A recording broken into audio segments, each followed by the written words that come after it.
G'day guys, welcome to Life on the Hulls. Pretty exciting week this week for me. I got my bulkhead filleted and tabbed in place, so there's plenty of boat building in this episode. I really appreciate you watching, and don't forget to like and subscribe to my channel. You know, at the end of the day, you can be rest assured that right now in these very interesting times worldwide that I'll be pretty much self-isolated up inside that hull like I am every other day, so nothing's really going to change for me too much. Roller coaster emotions, anxiety worldwide, and hopefully YouTube can sort of continue to play its part in giving everybody plenty of content to absorb over these times. Now, and in that case, my composite shop video series, episode 2 of the surf kayak build, is now live up on YouTube. So I'm going to put a link up here right now.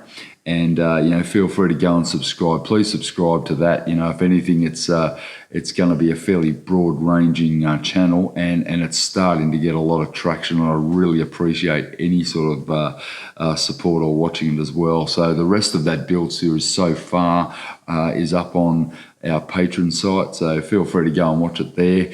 And you know, I just really appreciate any sort of support, and in fact I love the fact that you guys are watching it. Please don't forget to comment whenever you watch one of the videos. It gives me a great amount of feedback, helps me know whether I'm on the money when I'm putting out this content. But you know, hopefully everybody stays well, stays out of trouble over the next month or two. And you know, it's obviously going to be a pretty wild time worldwide. So thanks for joining me, guys. Let's get into some boat building. Let's have some fun.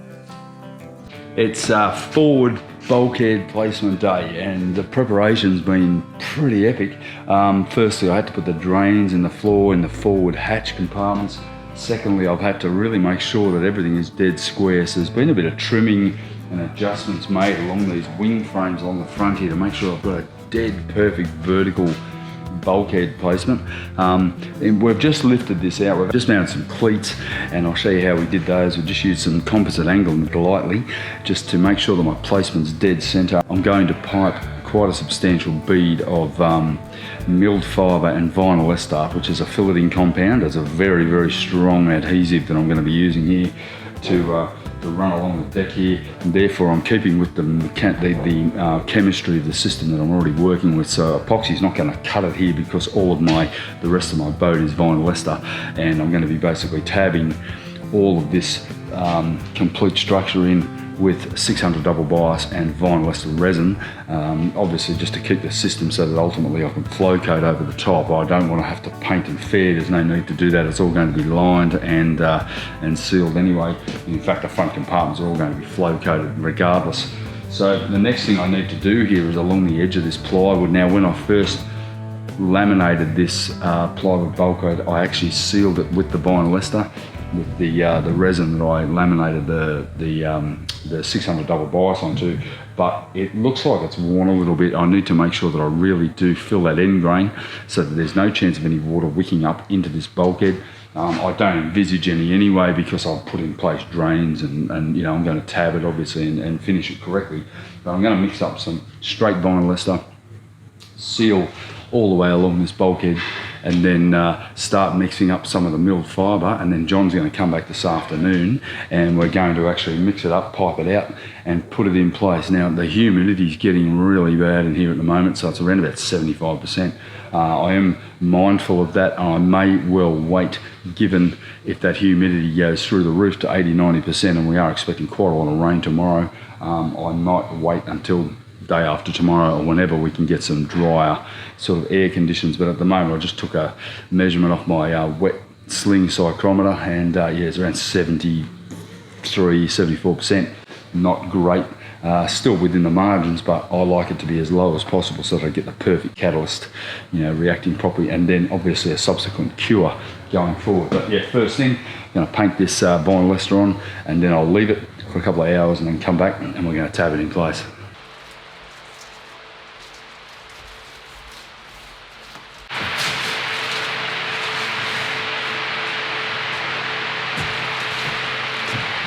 So I find I use a lot of packing tape, and that can sometimes clean up an otherwise very messy job. But what this did is it actually created a dam at the bottom and allowed the resin to really soak into the bottom of that plywood. So a couple of things you can do. I did it under the floors as well to catch any overspill.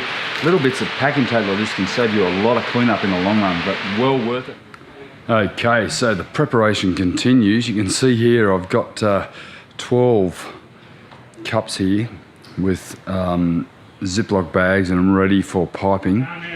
I've got 12 cups of vinyl ester here ready to be mixed with the milled fibre, and I have the bulkhead has been sealed and my cleats are in place. It's all been sanded. I just need to give this one quick wipe with styrene monomer to make sure that I've got a good clean surface, because it is pretty clean. I cleaned it just recently, just the other day, but I want to clean it once again. We do have an elevated humidity, but it's still well within reason. It's way under 80%, so I'm still pretty confident that I'm going to get a good set here. In fact, the stuff I laid out yesterday has just been brilliant. So what I need to do now is start mixing up these. Now, remembering that I am working with vinyl ester, I'm not working with epoxy, so I don't have hours of working time. I don't even have an hour. I'm probably going to have about 15 to 20 minutes of working time. So I'll be mixing up the milled fibre into here, getting it all ready, catalysing it to get straight in, and then applying it. And I'm going to have to keep a chain reaction, so I'm going to get Johnny over here to help me, and he'll be here sort of catalysing them and chucking bags at me as I pipe it out. So the first order of business is going to be to run a line all the way along my base of my bulkhead there and all the way up the whole side there, so that I get the complete seal all the way round. And then I'm going to quickly do these. Now, I may not have time to actually pipe the chop matting, or the filled fibre into these uprights. I may have to do them once I've got the bulkhead in place. It's going to depend on how quickly I can pipe this out. So I'm hoping within about 2 or 3 minutes I can get the entire bulkhead bed down, sit the bulkhead in place, let that squash in, and then lift it out slightly, and then be able to pipe each of these 1, 2, 3, 4, 5 wing frames in place. And once that's done, I can then clamp it in place.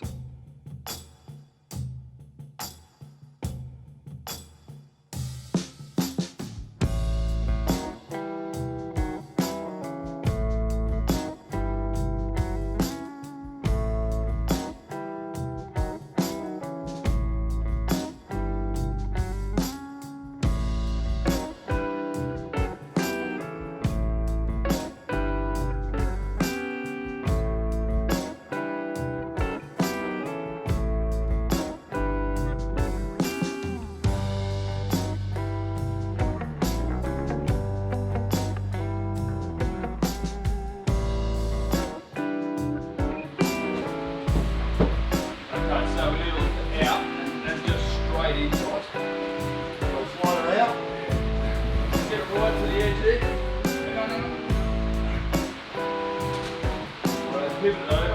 I'm going to try and go in clean but right. That's it. So I'm just looking at my position here. Right, that's pretty good. Try to lean it out towards you a bit. Back towards you. Right, on this bit.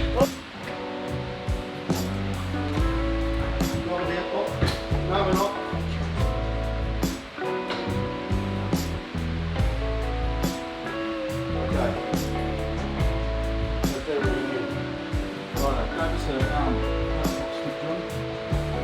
Table pop. Good. Regulator. 3 o'clock.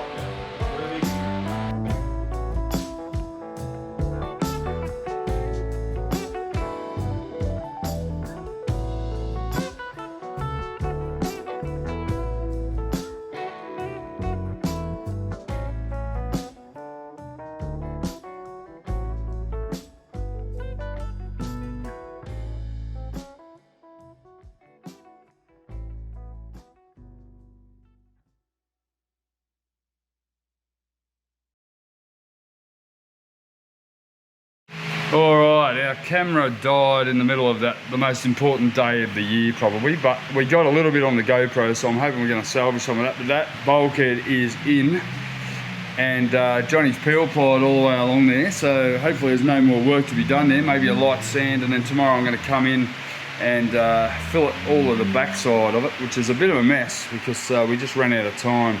But once again, we don't have a lot of working time. So I have been looking at this bulkhead going in and out for about a year. It's now in. Didn't have time to peel ply in here due to the fact that it just went off so quick, but it is definitely all filleted in. I'm going to come back in the morning, give it a light sand, and I'll do a secondary fillet, which will be a nice radius to get the thing complete. But you know, it's a shame for some reason the camera didn't film it. But anyway, we did actually knock the camera over in the middle of it all, so who knows what happened. Who friggin' knows. But anyway, we've got the bulkheads in place. It's all clamped in place, and it is now ready to tab in. I've got it really pretty much tab all of these. Every single thing has to be tabbed, filleted all the way along, and it's in and complete. And before we did that, we did a measurement from this point here at it was 6.15 meters wide, and it is 6.15 meters wide, so it's actually accurate. The bulkhead's now in place. Next job after I finish all this will be to complete the crash bulkhead, and yeah, looking pretty good, and I'm pretty happy. Yeah, not too bad, a little bit messy, but you know, it's a fairly fibrous resin here, and I didn't get the peel ply on it before it went off, so there's going to be a bit of sanding to do here. You can see where I'm getting to with the drain here. I want absolutely no water to pool in this compartment here, so everything basically is going to head to this drain here with a little bit of movement of the boat. But this will have a nice radius, and then 3 layers of 600 double bias along each of these tab lines to ensure that we've got a perfect fit. But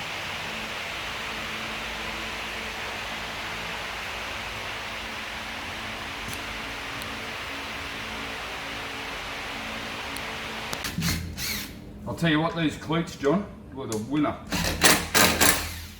These things were the perfect idea.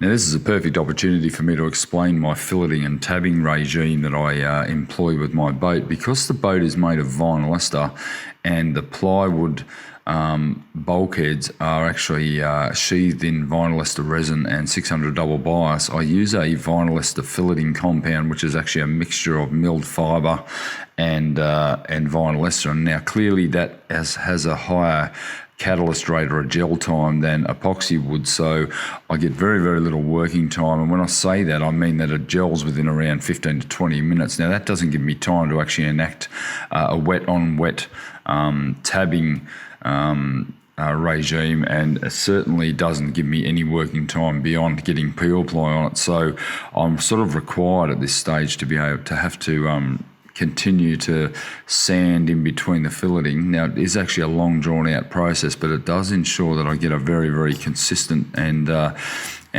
good looking job at the end of the day. It is a pretty tedious process, but certainly the result at the end is far worth it. Rather than trying to rush my tabbing, I'd rather take my time with a clean sanded surface and make sure that I have absolutely no discretions in that laminate. So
Okay, so I've got my fillet done and it's all been peel plied. Now that was actually filleted in last night.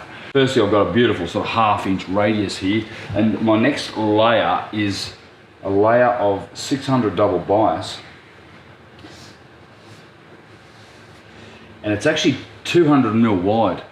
So the advantage of that is I'm getting a good seal to the bulkhead and to the floor here, and we're relying on the radius to eliminate any air bubbles, any chance of water entrapment, or any chance of any voids. And then basically the second layer will then be another layer of 600 double bias. You can actually see, I don't know whether you can see it here, but there's a red line running here.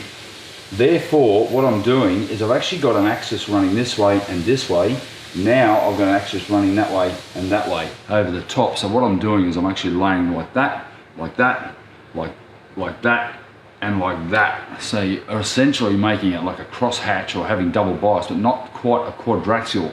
A quadraxial will actually have the 0 degree and the 90 degree axis. This actually has 45, 45, 45, 45, or the correct orientation to maintain the maximum amount of strength. You'll notice also I have about 5 centimeters of overlap here and here, and what that's doing is it's actually, the first one's laminated in, but the second one then overlaps and then grips the boat and the bulkhead similarly, and giving it sort of just a lot more strength. And then I'm going to peel ply over the whole thing and get a really beautiful smooth finish here, and this tabbing is done. Taking care to lay this out so that I get the exact overlap I need. I need at least 50 mil of overlap on each of these orientations, making sure that my orientation once again is correct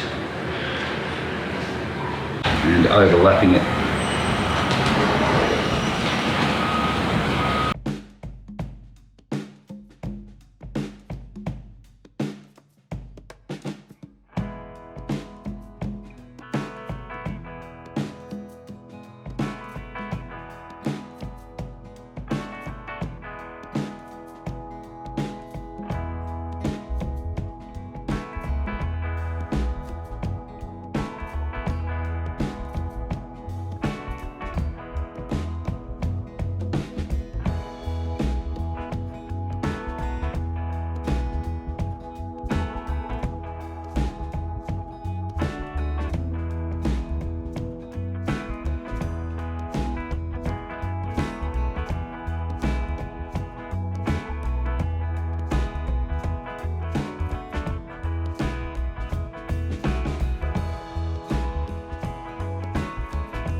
Wow, man, it is so humid now. We've got like, I don't know, it's probably only about 25 degrees, but it is about 95% humidity, so all glass work has stopped. I just can't glass in this. And so I thought I'll tackle some sanding, and now I'm shattered. But what I wanted to do was just show you the sort of state that I end up with. I try to put stuff away, not down. That's sort of my edict here, you know, don't just stick stuff down. But you know, when you're over the other side of that bulkhead, it's a bit hard not to. So I'm just going to show you right here what this place ends up like at the end of an afternoon. It's about 4 o'clock in the arvo. I've had it. I'm like shedding freaking sweat like you can't imagine. I'm absolutely friggin' drenched. But down here, it's all of my the remnants of my day's effort. So there's around about half an hour of cleanup almost every single day. But today I'm very pleased to announce that I've done this entire bulkhead all the way along here and tabbed it in. It is finished on this side, and on the other side, which I'll show you right now, I've just spent the last hour and a half sanding. So now it's all prepared, all the fillets are perfect, and I'm ready to basically tab it in with those 2 layers of 600 double bias and then a peel ply, and then pretty much that bulkhead is done. I do have a little bit of work to do up in this end here, but pretty much that's how it needs to be, and I'm pretty stoked. So